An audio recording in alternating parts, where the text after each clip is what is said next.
Hey everybody, welcome to Love and Reload, the voice of the relocation industry. I am your host, Ben Cross, and I'm so blessed and honored to be here with Alex Garza, Senior Global Mobility Manager at Indeed. How are you doing, Alex? I'm great. How are you, Ben? I am wonderful. Where in the world are you, Alex? I am very lucky to be in Austin, Texas. Austin is the epicenter of the world right now. Do you feel that being I there? do. I do feel it, especially in the traffic. And the traffic, yeah. No, but like seriously, like Elon Musk is moving there. Like all these Mhm. people are like, forget California, we're going to Austin. Like like my sister just bought a house in Austin. They're building a house. Why? What is it about Austin that is just this gravitational pull of talent to the area?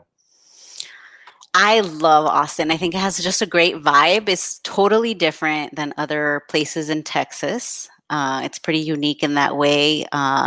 We have our motto, keep Austin weird. Is Uh, it possible though, with the growth that's going on, to keep it weird and we're all this trying. money and We're trying, but yeah, like I love it. It's really awesome. But we do have a lot of influx of Californians right now, with the like in real estate and interest rates going down. A lot of real estate movement. I think everywhere, but especially in Austin, yeah, it's been that's awesome. crazy.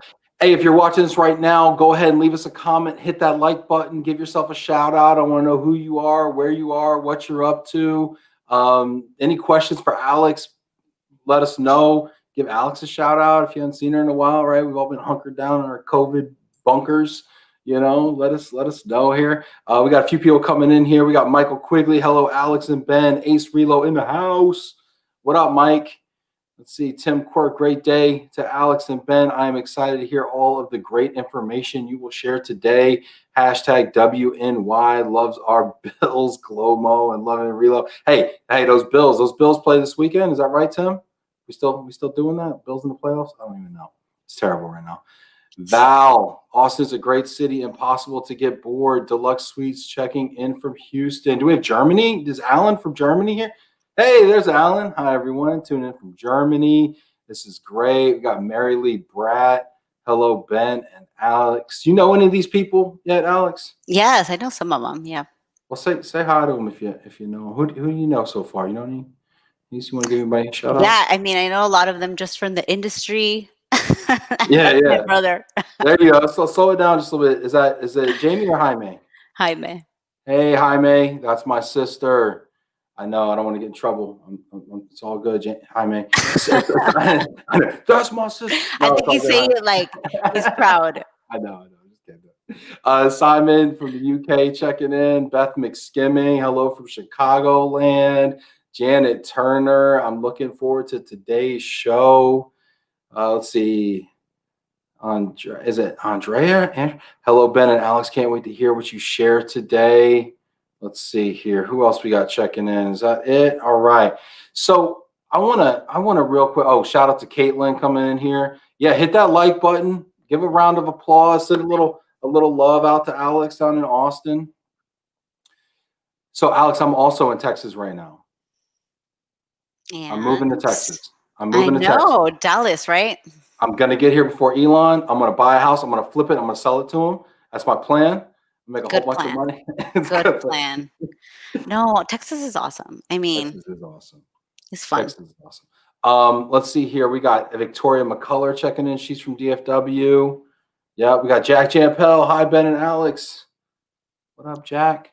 Hi. Valerie. Okay, you know what? I'm gonna let Valerie have the first question here, okay? Because I got a whole bunch of questions for you, Alex, but I'm gonna let Valerie ask the first one. So let's see what Valerie Awesome. has to say. Because she's from Houston. She's also a Texan. I would love to hear what the 2021 forecast looks like. Is Indeed planning to do in-person internships this year or keeping them virtual? Mobility in general, anticipated volume for 2021. I Yeah, think that's the question everybody's asking, right? that's What do the you think? question everybody's asking, right? We're actually doing all virtual internships this year, but we are going to have internships for sure. And a volume, it's been it's been such an interesting year in Relo, I think, for us too, even in the tech industry. So I think anticipated volume as far as Relo, I think it's going to be slow for the beginning of the year.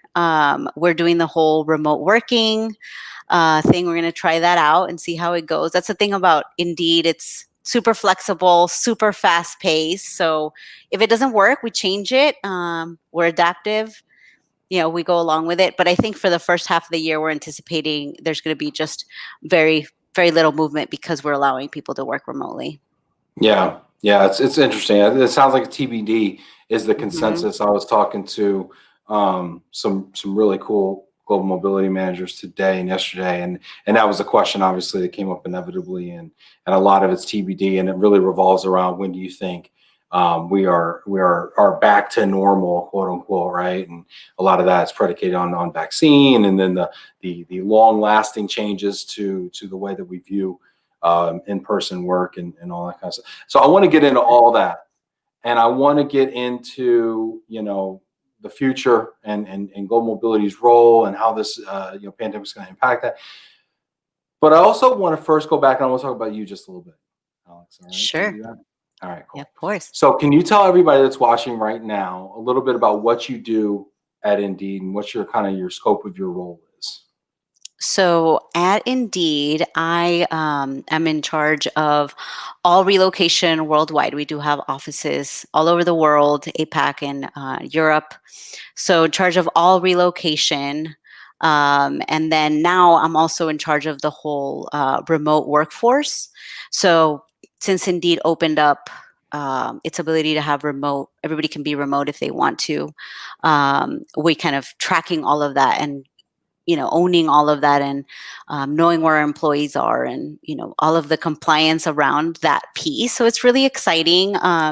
We've grown so much as a company. We went from 5,000 people to 10,000 people in a year, and we're at 10,000 right now.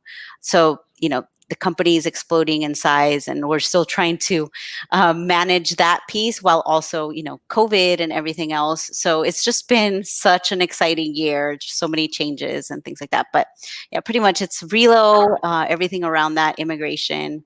I gotta ask. Okay, time out. You said something there that I want to double click on real quick. Going from 5,000 employees to 10,000 employees in 1 year. Not only do you double, but you doubled at scale. I mean, you're already a big company, and then to double to 10,000. I mean, that's how do you do that? Pretty explosive growth. I think we just have amazing people that work here, and that's what's really great about Indeed is we're all very adaptive people, and it's kind of like, all right, this is what works. What are other people doing? We want to hear from everybody. It's not, I haven't seen it as much as in other companies where it's like, I know more, that kind of thing. So it's really cool that we have a lot of collaboration and a lot of communication. So we have so many meetings. And ever since COVID, we're always on Zooms. Are you on Zoom Yeah. more now? Are you on more meetings now than you Oh, were in absolutely. person? Yes, it's crazy. I'm on Zooms all day long, so I have Zoom fatigue a lot of the time. But I mean, it's good. You got to connect with people, see what they're thinking, see where we're going. If you have bad communication, especially at this scale, like you said, things won't work out. Things will fall through the cracks for sure. Well, your Zoom situation there is impeccable, by the way. I love your backdrop. Oh, thank you. Peggy was getting on me about my Room Rater score, which I had not heard of Room Rater before, but I would give you a 10. I mean, I love the gold accents. I love the Thank blue. you. Yeah, it's speaking of Austin and real estate, I actually just moved into a new house in September, built. So like everything is to my liking now. Everything Mm, is it's all customized. new, It's all clean. new and Yeah, clean. yeah, So I know I could see the excitement in your eyes with the bigger square footage and yeah. everything you're going to be getting. Yeah, I'm Nice. super stoked about it. So another thing you said that I found really interesting is that you kind of own the remote work policy program, whatever you want to call it. Mhm. Is that common that your global mobility peers are getting that responsibility? I mean, it seems like a natural fit. It is absolutely a natural fit. And I was stoked, like when I heard that we were going to do this, kind Mhm. of do the whole remote thing that, a lot of companies are doing, some of them temporarily because of COVID. I think us in the global mobility industry are the best qualified people to do that job. Why? Because we know we're already used to working with this, right? The tax compliance piece, the immigration side, all of that, the movement of people, that's what we do, right? So to me, I was like, this is our opportunity. Let's jump on this. I want this. And, my boss makes fun of me because I'm like, I want the work. Give it to me. Mhm. So Yeah, he makes fun of you, but he's thanking God for you every day, probably. He's like, if I had more people like Alex. Oh, yes. she. Yeah, there you go. Yeah. So I mean, it's yeah, I mean, and that's the way to get ahead too, I think. So let me ask you though. So you own remote work, and it seems to me really interesting. I'm just kind of going off on tangents here, so I apologize. And I'm sorry to your boss too, by Oh, the you're way. good. She forgives me for that. No, but this came up during our Brexit week, and I'd never really thought about it before. But it seems like 2020 and 2021, this 18-month to 24-month span that we're in the middle of right now, it's like the worst time in the history of global mobility, but it's also like the best time because our importance of our job seems to be at an all-time high. Um, are you sensing that? Or do you feel like this is a great time to be in global mobility? What's your take Then on we're in line. Yeah. it? Yeah, I was like, I'm telling you, like, I was so excited. It was an interesting year in the beginning, like, what's happening, right? We're all trying to figure it out. But I just see opportunity. I'm like, this is our time to like get on the bandwagon and like, where can we add a value? So just super excited about what we can do with this new opportunity because I think the remote workforce is here to stay and leaders are asking, like, what am I missing? What do I need to know about, the immigration piece of having my employees be remote? What am I missing? And we're the ones that can do that and tell them that. And also relying on in our industry, like, where can we add a value to all of this? So I think it's a yeah, great opportunity for us to grow, right? Um, a lot of the things have changed in mobility in the past, like what decade, if you want, with IRS changes and how the money came in off of referrals and things like that. I think this is the opportunity for the next big thing. So I'm yeah. excited.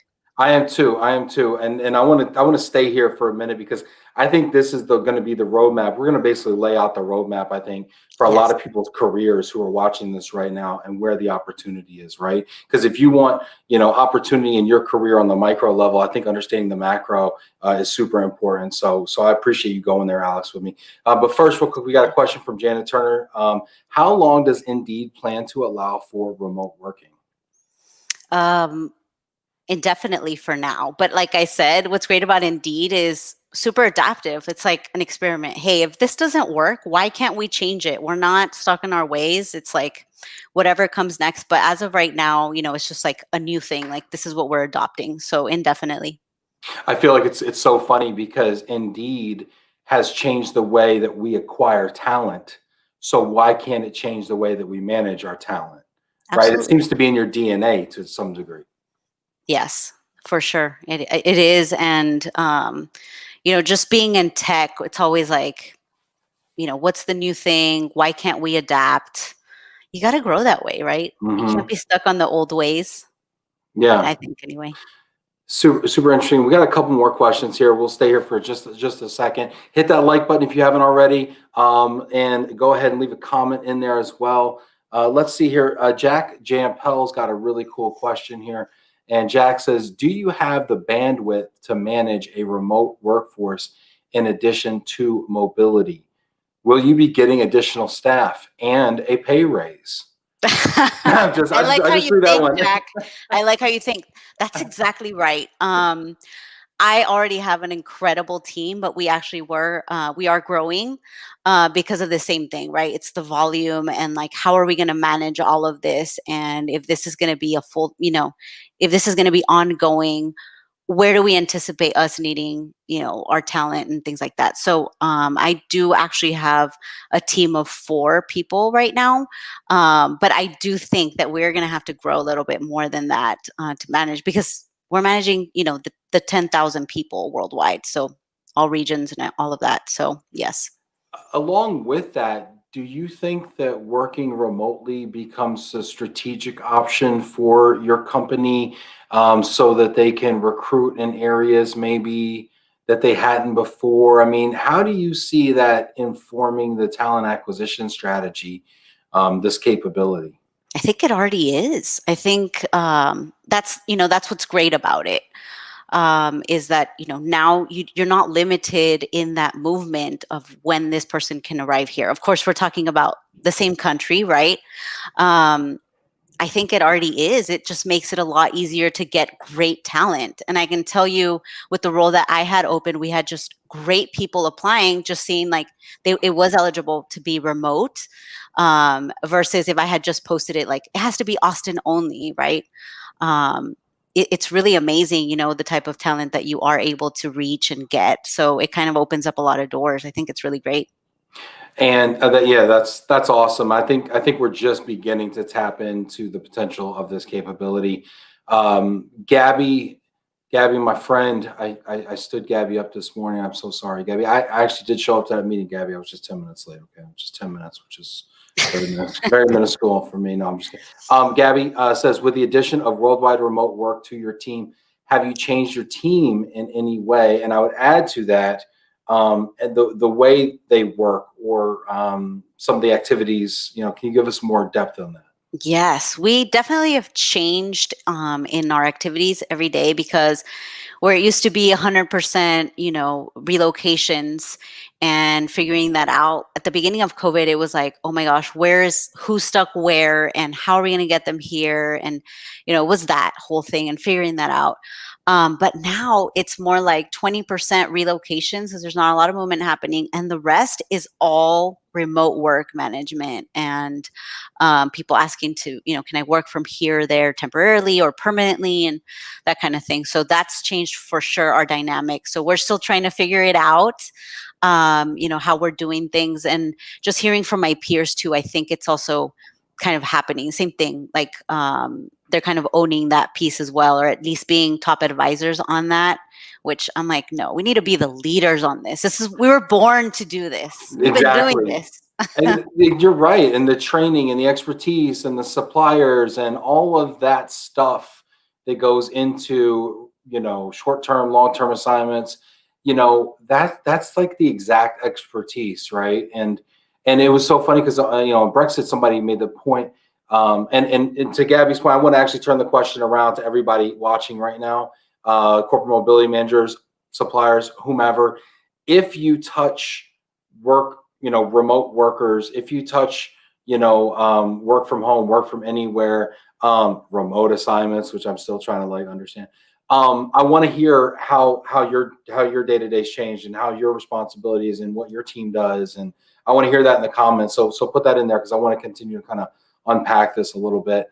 But when we're talking to the Brexit people, it's like, for the first time in our careers, it seems like we've gone from obscurity to like, what do you do again? Like, nobody really understands what the global mobility person does, to like being on front page news, right? To you turn on the news and people are talking about whether it's Brexit, whether it's, remote work, whether, COVID closures. I mean, all this stuff, we're on the news now. It seems like our moment. So right. This is our moment to strike. Yes, it really is. So what It is your advice though? And we've got some really cool people checking in here that I think that actually work with you. Look at Claire checking in there. She says best boss ever. Look at that. And Victor, hey, hi Alex, shout out from Indeed, best boss ever. They're crazy. Yeah. Oh, the love just goes around. The love 360. that's going around. We actually really do like each other. They're just really awesome people to work with, and really smart. But I swear, everybody I work with at Indeed, they're just so smart, and everybody's just really collaborative. It's like, that's the culture, So just really lucky to be a part of it all. What creates that culture? Because I know a lot of people that don't work in that That's culture. what I'm worried about with this remote thing. I feel like the culture is really born at, when you're present there and you create that everyday kind of thing. And I don't know what creates culture. I think it's top down, right? It's like leadership, and our leaders are extremely transparent and open, and that's really great. So that kind of, I think it's born from that. But I feel like a lot of it is, in the atmosphere, and just everybody's really friendly and open and collaborative. And what I've noticed also is different at Indeed is, levels are not as important as in other places. It's like, we want to hear from you. Like, what do you have to say? What ideas do you have? And I think it's really good for developing people and just making them feel comfortable. And you get some really great ideas, when you're listening to everyone, no matter their level of expertise. Yeah, from what I've observed, that's more prominent in high growth companies. One, success, the company's being successful, right? So success kind of cures a lot of things, right? If the company's going downward, people are kind of like getting beat over the head for, better results with doing more with less and things like that. Whereas, when you're kind of on the uptick, right, it's a little less pressure, and it's a little more, wind to your back, and things are going good. So there's a lot less stress.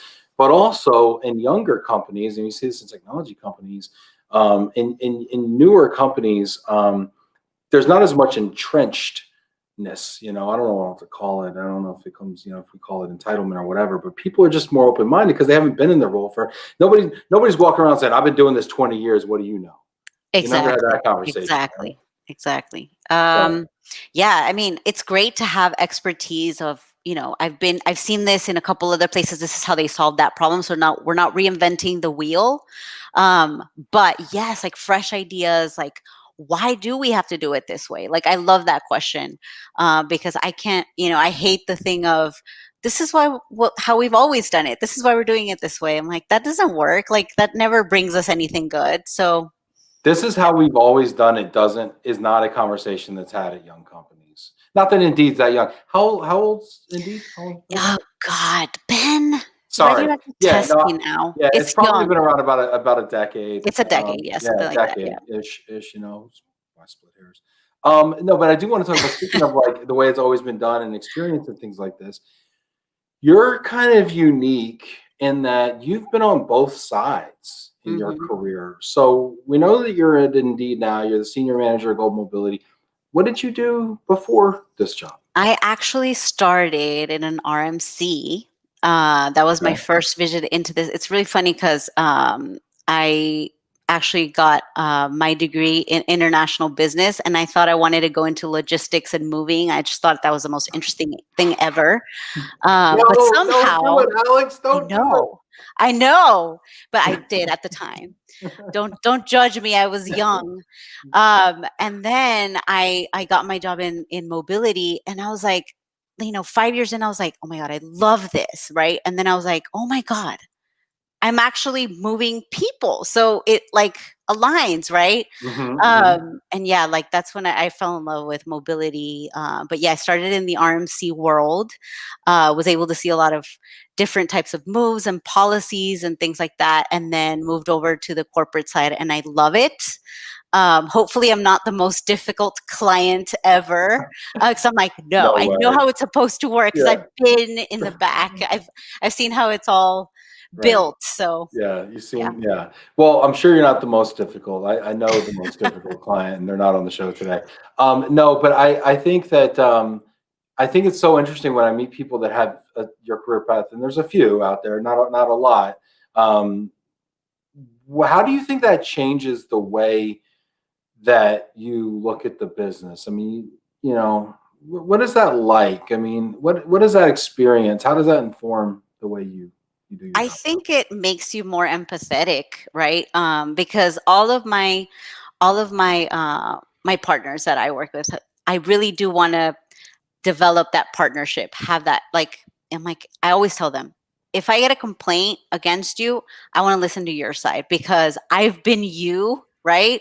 I know how it is. I know, I want to hear from you. And what I also want to hear from you is you to bring me solutions because I want to hear what your ideas are. So that's what I always ask of all the vendors that I work with. But I think it gives you that kind of empathy to know what it's like to be on that side. And, you want to please your clients, and you know how important all of that is. So to me, it's kind of enlightened me that way. I mean, I always try to listen to the sides and be fair. But I think it also makes me a tougher client because I know exactly what I want and I know how good it can be.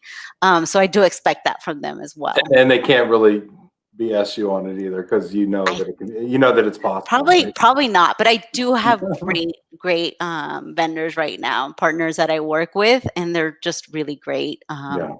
No complaints. Awesome. Let's see here. We got a couple of comments here. Let's see here. Nicola, do you expect a hiring boom from overseas with the new administration? Who knows? Maybe with more visas. They are talking about more visas and things like that being available. So yeah. I hope so. I mean, I hope that there is, more movement and the economy gets going again everywhere. So I hope so, but you never know now. Like I don't make bets on anything anymore because you never know, right? Yeah. Seriously, COVID and NFL football, don't bet on it. Claire actually chimes in here with a good little point. Indeed is 16 years old. Thanks, Claire. Yeah. Just learning to drive. Watch out, world. And then Simon's got a question along the lines of, Nicola, with your European headquarters in Dublin, has Brexit been an issue at all? Not yet for us. We actually do have a small office in London. It hasn't been an issue for us. We've been on that since Brexit was announced, and always keeping on, all of our employees who are in, like, for example, the London office or are going out of or into. So it hasn't been a real problem. It's just about kind of having them informed and always letting them know, like, hey, we're your point of contact if you need anything. This is what you have to do to register now, that sort of thing. So just advising, but not an issue at all. Okay. Thankfully. Knock on wood. That's great. We got a bunch of questions coming here. I want to get more of them. Hit that like button. Leave your questions here. We're going to take more of your comments and questions, and then we're going to do a top 5 that is going to be a lot of fun today. I actually did the top 5 with my fellow Texan, Alex here. So stay tuned for that. Let's see here. Let's go to Mary Lee here. I think that's a nice setup actually for Tracy's question. Mary Lee says, that is the tough thing. Remote work is happening more in bulk right now, which puts a strain on the global mobility team since there are more complexities to figure out, but so very exciting to figure out these solutions for the business to thrive in this future of work. And Tracy asked a question here, which is a really nice, this is a segue to Tracy's question. Tracy Ojikami here. With the change in global mobility, what plans do you have to onboard and maintain the same energy with remote new hires? I can't speak for Indeed as a whole, but for my team, I think it's just that, like, continuing the communication, like even having Zooms, just to like catch up, like, how's your day going? And like just sharing things. I think that kind of keeps the energy going, but at least I can't wait to get back in that office. Like I'm so there for that. Being an extrovert, this has been hard for me. So. Oh my gosh, I know it. Oh my gosh. I'd love to hear your thoughts. If you're watching this right now in the audience there, I'd love to hear your thoughts on creating culture, maintaining culture, building communication with remote teams. I think we're all going through that right now. So if you've got any tips. Yeah, for sure. Let's see here. Janet Turner had a question from a supplier standpoint. What type of solutions do you look for? What is the most important for your employees? I think I want to hear, when I ask for solutions, I'm talking about like a specific problem or an escalation they're bringing to me. I'm like, I want to hear what you have to say. Like, I don't want to just throw out things because you know more of the backstory, right? That's the kind of solution I'm looking for. And I'm also looking for, let's think big picture, right? Because if we allow this for this person, I want you to tell me, like, hey, in the past we had this guy and we did this, so we can keep track of that and be consistent on that piece. For my employees, like for Indeed specifically, they're always just looking to be supported. So somebody who they can reach out to, somebody who they can reach if they get into trouble, whatever, hey, they didn't let me board my flight because whatever it is, and I can call my mobility consultant, right? So, just having that type of support, I think, is just vital. So you mentioned like a flight and like some of these like real world crazy Mhm. scenarios that we deal with all the time, right? Do. And you've been on both sides of the table here on this. What's like one of the crazier relocation global mobility stories that you've come across in your career? Mm. Probably one of the craziest is let me see. I have like a really gross one, and then I Ooh, have like a funny one. I've Well, already no. eaten, so you can do gross if you want. I mean, Okay, the gross one. Let's go to that one. So yeah, when I was a consultant, had the moving company go in to initiate the household goods move, and then we got a call. We absolutely cannot do this move for you. So like, why? What happened? Like, well, the movers moved the couch, and there was like a dead like rat there, and apparently it was like a hoarding situation type thing. ooh. So it was like we didn't even know, like, how do you even start to address this, right? So that was awkward and horrible, and like, how does this That's even happen? That's so hard. I've been a mover in these situations. Twice a year this comes up when you work for a moving company. At least depending on the volume, maybe more. And it's super tough, right? Because you don't want to call the client and be like, "Well, we're going to have to leave the job and not do this job." A, because we don't want to let you down, right? B, we don't want to look like we're avoiding situations and not providing a solution, right? Because that's our job as service providers, to provide a service and to solve problems for you. And then having the conversation with the transferee on site saying, "Ma'am, sir, there's a dead rat over there, and there's like a bunch of other ones over here, and Yes. safety of How my crew." awkward. Like, duty of care goes both ways, right? Like, you know, Yes. I mean, it's nasty. So I mean, that type of situation happens, and then depending on the relationship, and this is like where I think, hey, RMCs, if you're watching, or corporate folks, if you're watching, when we do make that call, like, it's scary because we don't know how you're going to respond, right? You could Right. be like, well, they need to be here by Monday, so you need to figure it out. Or you could be like, oh my gosh, really? Because now we've created a problem for you, which we're in the business of solving. Now we created a problem for you. And now you have to go in and address this from a personnel standpoint, right? And you have to call, John Doe or Jane Doe and say, hey, you're supposed to be our new program manager over here in Austin, but I hear you have like dead mice in your house. Can you imagine that conversation? Like, is this in the handbook? I don't even know what you do. Like, I don't think it is. let's play this through, Alex. Let's play this through. I'm the mover. I'm over here. I move a couch, dead rat here, bunch of creepy crawlies over there. And I say, you know what, guys? I think we're gonna have to call it. And we call Alex, and now I'm the coordinator. Right? Hey, Miss De La Garza, I got an unfortunate situation. I regret to inform you there's an infestation issue. We can't move these people. Miss Doe understands she's been apprised of the situation. She is not happy. She is livid. She is in denial that there is a problem because she's been living like this for years. Mhm. Miss De La Garza, what should we do here? What should we do? I would just be like, I'm so sorry that your crew had to go through that. We'll take care of it from an HR standpoint, and then I would engage HR. Thankfully, we got HRBPs to deal with that. I think. I really do think it's an HR problem. I mean, at that point, because talking about safety of other people, and it's also like a sensitive subject to bring up. So it's just kind of a lot of things. But I mean, I understand. I would never, ask any of my partners to kind of go into a situation that they don't feel comfortable with, or. Yeah, and I mean, I've had the client then initiate a self move, right? Where they say, okay, we're going to convert this into a lump sum or I something, think and you so. can Yeah. get a U-Haul and figure it out on your Figure it own. out. Yeah. We'll reimburse you. Good luck Yeah. with that. Good luck. And sometimes I mean, rarely, but it turns into a situation where they have to revisit the employment agreement to say, okay, is this based on what happened on the job, is this somebody we want to have on the team? And then one time, so I know this is really about your crazy story, but one time, I'm sure one, you have so many too. one time, one time when I was working for a very large RMC, a tree had the transferee was already a destination, okay, and we were going in, moving her stuff. She was already gone, and we just went in. The landlord let us in, whatever. Anyway, a tree had fallen through the roof. There was a hole in the roof. It had been raining. There was things living in there. I don't even think she knew this. So we show up and we're like, are you serious right now? Like, there's a tree in the roof.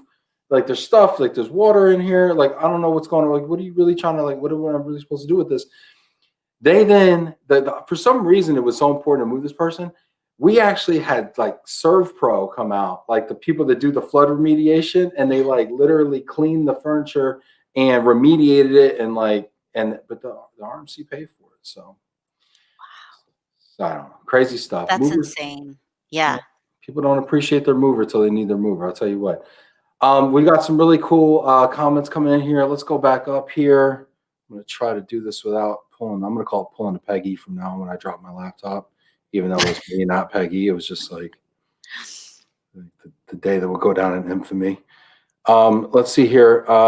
Look at Elena checking in. Hey, Alex and Ben. What's up, Elena? It's good to see you. Let's see here.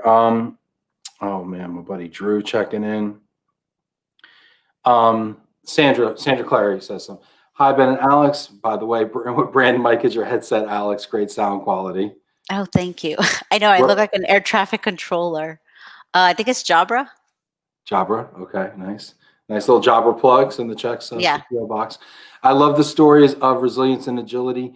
Great people, great opportunity. Stacy Huff, actually. Hey, Stacy, production person here on Love and Real, says, can you tell us about your Indeed U days? What are those? Oh yeah, those are really, really cool. Ever since COVID, a little bit after, since we went remote, our leadership team gave us U days. So that's 1 day a month that the whole company's off. So it's a U day to do whatever you want to do, just unplug.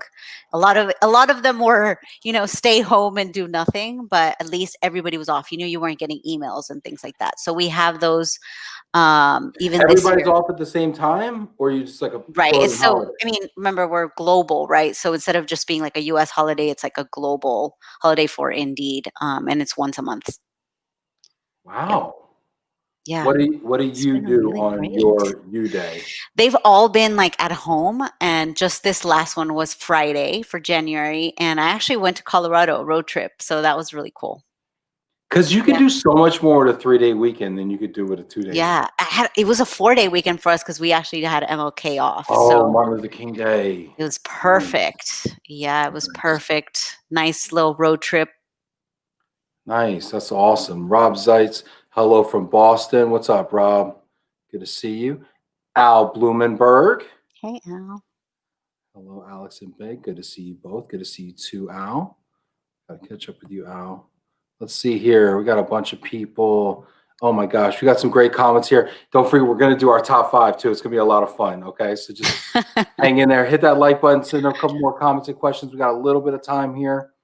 Let's see here. We've got, all right, Simon out in the UK. Would you see smaller offices no longer viable with remote working being the norm? Would you see your smaller offices no longer? Oh, okay. So if you have like you mentioned, having a very small office in London, for instance, or some of these smaller regional, would you see these smaller offices no longer being viable with remote working? I don't think so. The reason why is because we're always going to have extroverts like me who prefer to be in the office, right? And then there's jobs who just need to be in the office, right? Depending on it. So we actually do have some positions that are required to be in the office at least some days a week. And for that, we are going to have that, right? And then also, if you're serving, for example, if you have sales in, I don't know, the Netherlands, right? Because you need the Dutch speakers and things like that. You're going to want to have a local office, right? So even in Europe, especially, I think it's going to continue. I'm hoping so I get to go to visit those offices, right? Do you get to travel a lot in your role? Or I do. Not a whole lot, but I have been lucky enough to go to some really awesome places like Japan and Singapore and a couple places in Europe. So that's been really great. That's awesome. You had mentioned something before, and we got a couple of comments and questions coming in here, and I want to get to all those. But I've really there's a couple of things that have been on my mind. You mentioned something before about this being our moment in global mobility, and we should seize the moment. And talking about how things are changing in our industry, and I wanted to kind of have a thought question with you, kind of a thought exercise. Well, how do you see the services that are offered by relocation companies, service providers, and the services that are being in demand from a corporate side? How do you see the services changing in, like, say, 5 years? I mean, is there something that you see emerging as a need or a service that maybe doesn't exist now or exists on a very small scale? I mean, I'm excited to see. I mean, that's the question that I have. I'm like, what are you guys coming up with, right? To fill in all the gaps. I think we're going to have a lot of that. The great thinkers, the entrepreneurs, wink, wink, Ben. I think we're going to have a lot of that coming up. So I'm excited to see what they come up with. But what I can think of right now is, I think on the relo side, what I've seen is, since a lot of the work can be remote, there's a lot less, I guess, a lot less support, let's just say, for actual relo, to pay for relos. So they're like, you can be remote in, wherever. In Tennessee, it doesn't matter to me, right? So there's not a lot of emphasis on, I want to have you here and pay for relo. So on that, I think if companies offer up something like, hey, we can help you even if you're not getting relo from your company, this is how we can provide guidance for you. That's one thing I know that we've been asked a lot for. So something like that, but that you can make money off of that, that's the next big thing, right? Yeah, how do you monetize that? And the real question is, will companies pay for that, right? And then the question companies ask is, okay, what is the value to me? And let's back into how much that service costs. So as the entrepreneur, returning the wink here, I think that there's a couple opportunities around helping companies do business in other places. And on the macro level, that means helping them stand up entities in countries or regions where they're not currently, and helping them navigate the regulatory and compliance issues, as well as the talent obstacles, right? Talent challenges in those areas, right? So if they say, if Indeed says, you know what, gosh, we need an office in Africa. We need an African office, and we want it to be in, Johannesburg or something, or we want it to be in Nigeria or something, but we don't really know anything about doing business in Nigeria. We hear that regulations are different. We hear that maybe there's bureaucracy, or maybe whatever it is to gain compliance and actually do business there. And then how do we staff that office, and how do we, those leases? I mean, everything down to the leases of the buildings. I see global mobility having an opportunity to, once clients say, we're looking for a tax advantageous or talent advantageous outpost in another country we don't currently do business with, turning to the global mobility person, you, who then turns to maybe the relocation management company to say, how can we put our heads together to advise the business strategically and stand something up here? What does that plan look like? How do we do it in 6 months? And let's present it together, right? I think that's super cool. And then that's from a macro level. And then on a micro level, now we have all these people working from home. And as you sit there in this gorgeous appointed office, right, doing back-to-back Zoom calls, and I'm over here as more of a digital nomad. I'm in a theater room in the outskirts of Dallas right now, and it looks kind of like questionable over here. I look like I'm in like Saw 7 or something over here.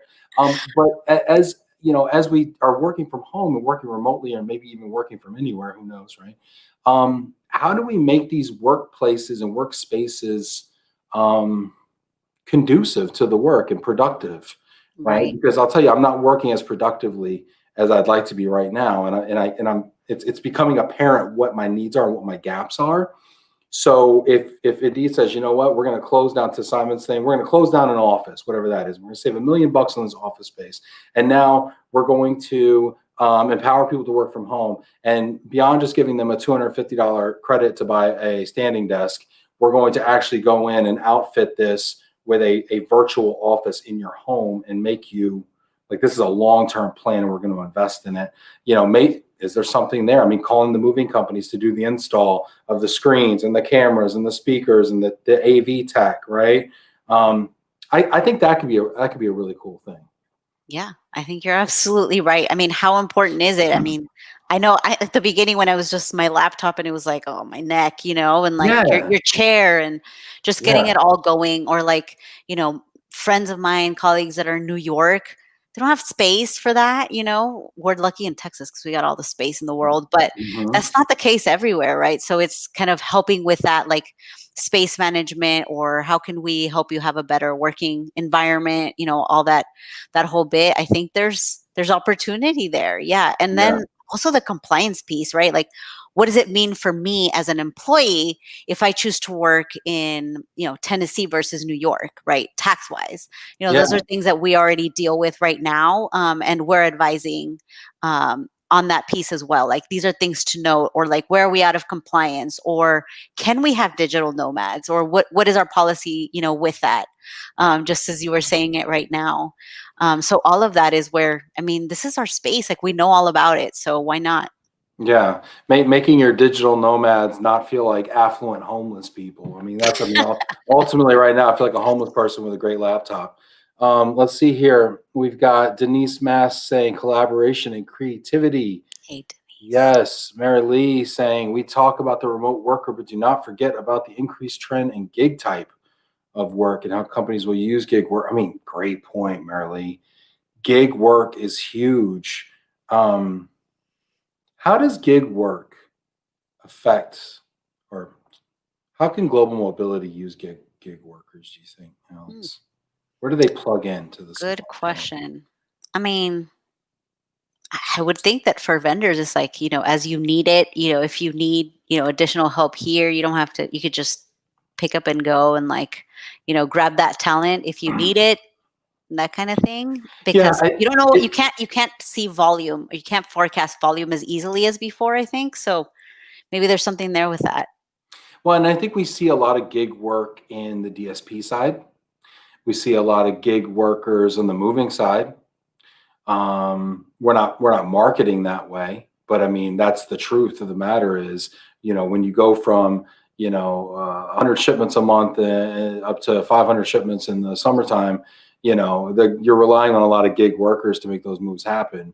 From a DSP side, they're all 1099 contractors, right? And unless legislation changes that, that's going to be the way it is for a while, I think. So, but I wonder if it has an application on the corporate side. Perhaps. And then, of course, in other parts of your business, how are you relocating those gig workers? Yeah, Are I you think, I mean, doing for support? sure we've gotten I have a person that wants to move out to Israel. Like, Hmm. we don't have an entity in Israel. We don't have an office there. What can we do? And sometimes it's, the only solution, or that they kind of think of, is they're like, well, what if we contract them out of there? So something like that, where they can help with something like that. I think that would be great, because right now we're just kind of like, hey, you know what? Like, if you're able to get that done, that's great. But yeah, you're definitely right. Well, they want to be contracted, but I mean, as a person who is a contractor, right? Um, I want to be contracted, but I still want benefits. I still want some of the other things, right? Because I Sure. mean, those things, there is an economy of scale to those things as well. Let's see here. Brian Rivers, hi Alex. Sorry I'm late. I'll be rewatching this. Great to see you and Ben. Good to see you, Brian. Brian had the best top five on Friday since hunkiest top five hunkiest guys in mobility that Christina Blonheim did, which will be a number three once we do our top five today, I suspect. Steve Miser, what's up, driver out in Smithfield? Drive safe. Let's see here. Better safe than late, man. I'll tell you what. Beth McSkimming in the housing industry. I've always said there are all kinds of people. Yeah. Let's see here. We've got Marilee, you're right, Alex. The expats and families or business travelers desire that real company customer service experience, and especially that real lifeline to reach out to. Yeah. What do you see? You're a tech company, right? And you're kind of I mean, 16 years old, but a younger, I'd say in a lot of ways a younger company. At least that's my observation. So we're just going to go with that for a second. Do you see that your population is looking for their experience to be in the palm of their hand, mobily, where they can self-manage? It's been Or so surprising, Ben, because in yeah, the very beginning, we do have a younger population. So, it's like they're not going to want to call. They're just going to want something where they just can, get on their phone and just click, click, click and do this. They don't want to talk to anybody. I was so wrong. They really appreciate the actual like person to person call. I don't know if it's because it's rare, but mm, moving is super stressful, and I think they really appreciate it. So I was completely wrong about that. Some of them do. They want to have the option, of having that ability to just go on their phone and do whatever they need to do, but also knowing that they can reach somebody easily if there's a yeah. problem. Yeah. Yeah, I think it's one thing to like go in and like use a pizza app or something, or go on Yelp and find a restaurant, or call a cab, call Uber or something. I think it's another thing because those are things we do all the time, so we're pretty familiar with the process. Everything about global mobility is like the first time you've done it. I mean, everything about it, it's super complex. The stakes are super high. Your knowledge and expertise in that area, I don't care how smart you are, you're probably a neophyte when it comes to most angles of global mobility. And yeah, I mean, just the education process. I mean, they need to be educated before they can even, self-service. So that Absolutely. is interesting, Alex. Yeah, yeah. I mean, but even us. I mean, you're moving right now, and just because you're in the industry doesn't mean that it's not stressful for you. So, yeah, You're so right. Like I'm in the industry. I consider myself an expert on moving, and I'm calling the owner of the moving company like every night, like, "Hey, you're that guy. what's up? What's up with You're the that truck?" guy. And he's Come like, on. "Don't worry, Ben. We're gonna get your stuff. It's gonna move." Hey, but you talked about a 4-day load, and now I see it's 3. Are we gonna have enough time? Because I have to be out on the 10th. And he's like, Ben, we're gonna be fine. I'm like, okay, I'm trusting you, man. All right, talk to you tomorrow. Bye. It's like, yeah, I'm Yes, totally that it is. guy. It's stressful. I'm so helpless. All right. Oh my gosh. Okay. All right. Hey, we got a little bit of time, so we're gonna play a game. Okay. You like games, Alex? Love games. Okay, me too. Great. Okay, so we're gonna play a game. We got a new segment called Top Five. All right, so we're gonna do a top five, and this is going to be because Alex is here. And normally I let the guests do these, but because I just touched down in Texas a couple of days ago, and Alex is a Texan, she's over there in Texas. I'm repatriating to the great nation state of Texas right now. We're gonna do a top five called Top Five Things That Are Bigger in Texas. What do you think? Yes, no? Good, Alex? Yes. You're in? You in on this? Okay. Everything's bigger in Texas. It's just true. It's true. Do you care to posit why that is? Not without sounding conceited. So I'm not going to take a go which at that. which in and of itself sounds a bit conceited, but I I like know, it. I right? like it. I like it. I like it. Okay, No, okay. it just is. It just is. Like sometimes it's just, God, to even get out of the state, right? Like hours. And I'm like, I'm still in Texas. When do we get to like New Mexico, right? It's Yeah. insane. Yeah. All right. So so here's what's gonna happen. I'm going to count it down. Okay. And we're gonna roll reverse here just a little bit. Okay. All right. So I'm going to count it down from 5 to 1, and then you are going to no, I'm gonna read it. I'm gonna read it, and then because I will set you up here. I will set you. I don't want to set you up. I'm gonna read it. I'm gonna tell you why, and then you're gonna tell me if I'm right or not. Okay. Okay. All Deal. right. And if you agree with what I'm saying, I want you to hit the applause. Okay. And if you disagree, there's so many rules, Alex. There's so many rules. And if you disagree, I want you to hit that little pink face that's like, yeah, I don't know about that, Ben. Okay. All right. That's what I want you to do if you're watching at home. Okay. Or some variation of those things. All right. Number 5. Portion sizes. Portion sizes. Okay. When I got to Texas, the first thing I wanted to do, see my mom. Second thing I wanted to do was go eat Tex-Mex. Okay. Mm-hmm. My wife was totally shot last night. I ended up going out to dinner by myself, and I ate Tex-Mex by myself. I'm known to finish a plate. I make a happy plate all the time. This plate was so big, and the chips never ended, and the salsa never ended. and there was a couple margaritas. I did not finish my dinner last night. I went to lunch today, same problem. Portion sizes are bigger. Portion sizes are insane. And I didn't even realize this because I'm from Texas. So it's just kind of like, well, this is normal, right? Then you go to Europe and you get these tiny little things, right? Or I've had people visit from Europe, and then funny story, one time I had these people visit and they ordered a salad, and so they bring out this massive bowl of salad, and they're like, I'm sorry, I just asked for the individual plate, not the group plate. And they're like, what? And I'm like, oh my God, they think this is for the whole table, and it's just the individual salad. Like, it's totally true. They thought it was family style. They thought it was family style, and they're like, I'm so sorry, I ordered wrong. I just wanted the individual salad for me. So, yeah. And that was a salad. Imagine that was the 72-ounce steak out in Amarillo. Yes, that's right. Yes. Okay. All right. So let's go to number 4. Perfect segue. Number 4. Ben's waistline is bigger in Texas. Okay.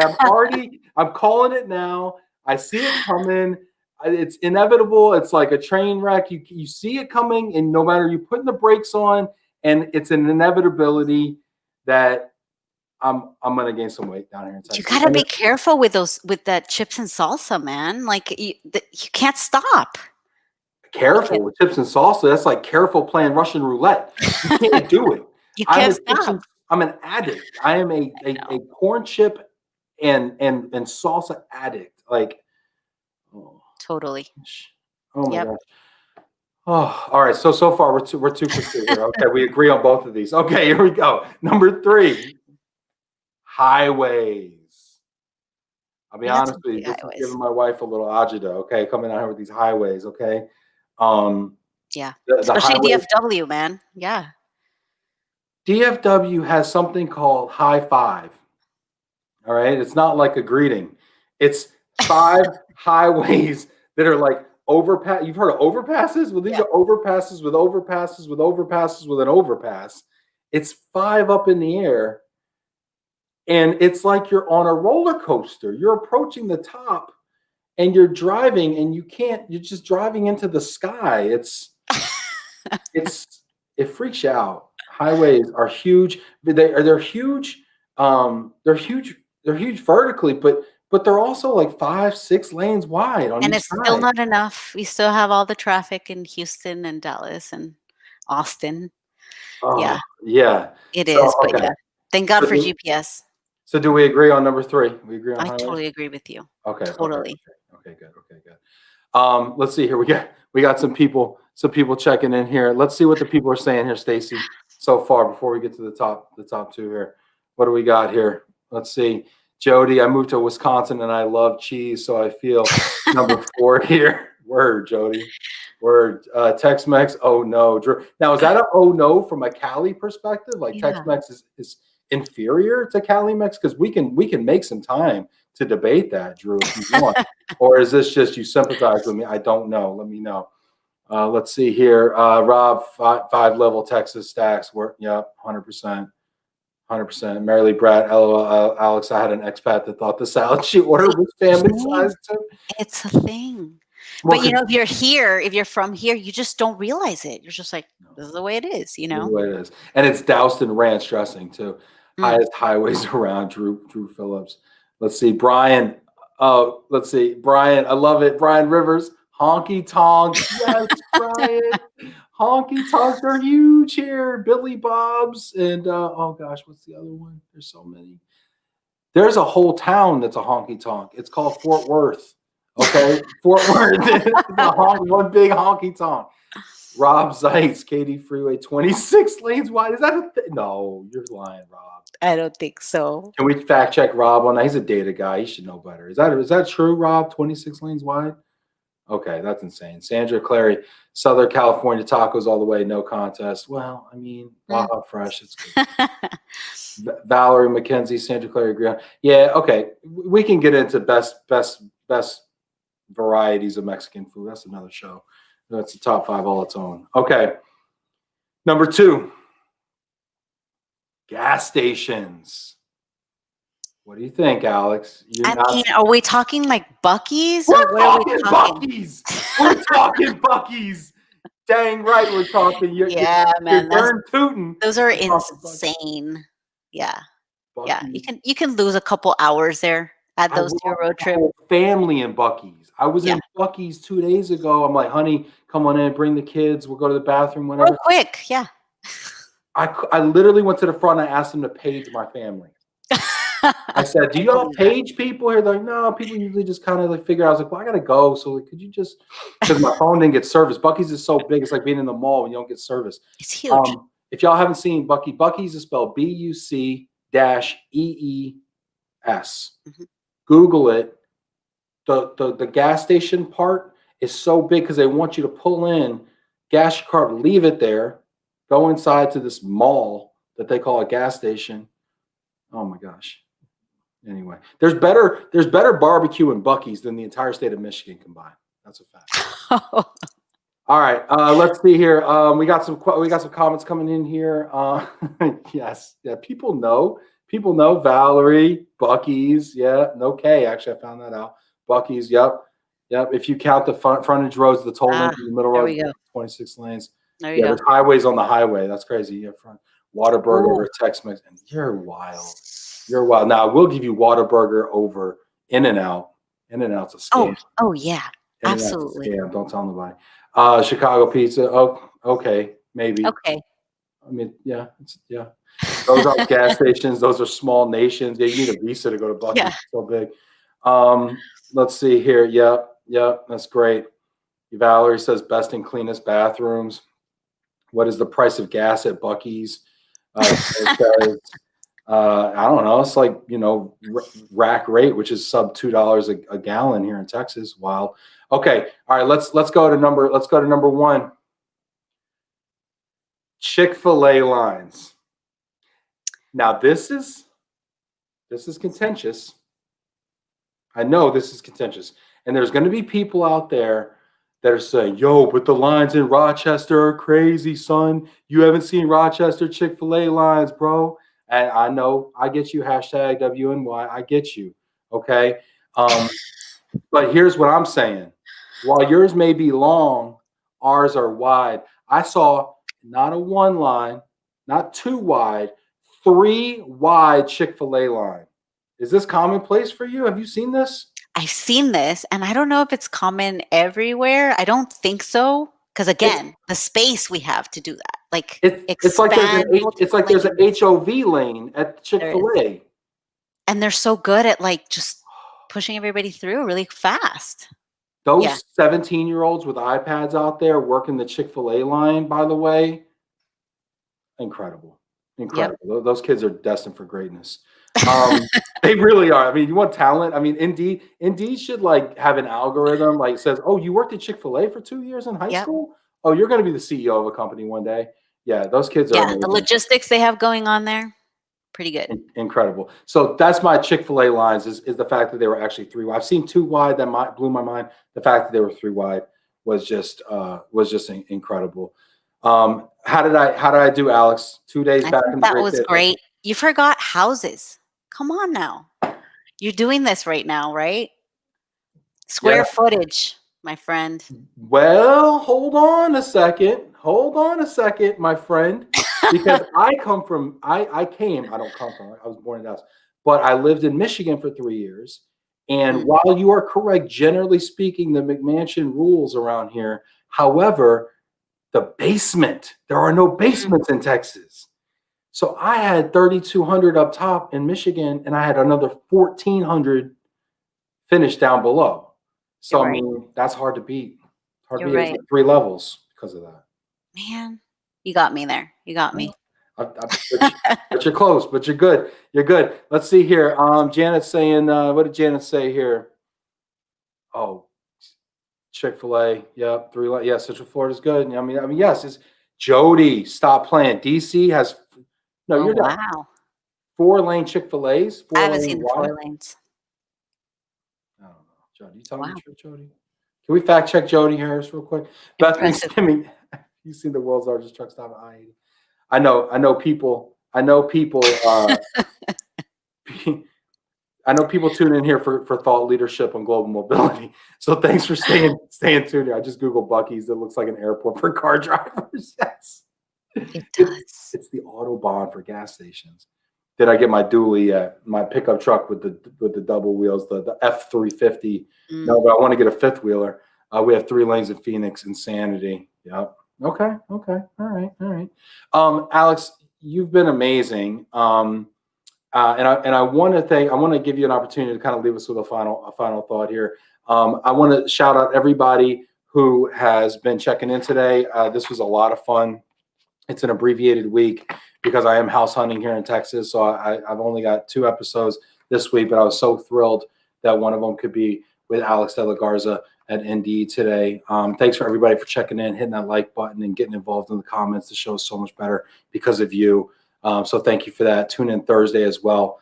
We got another phenomenal corporate mobility manager on Thursday. But Alex, before we go, do you want to just leave us with a final thought? Sure. No, it's been really great. So I really appreciate you having me. It's been really fun conversation. I guess my final thought is to everybody out there in the mobility field, maybe feeling that downturn of like, the economy and like there's not a lot of volume or work or anything like that. I'm like, take advantage of it. This is our time, right? This is our opportunity to come up with something new. There's always a gap. How do we add value? So just stay with that. Things are looking up. I think this is our year, 2021. I like it. This is our year, and this is time to retool right now and slingshot into 2021. Absolutely.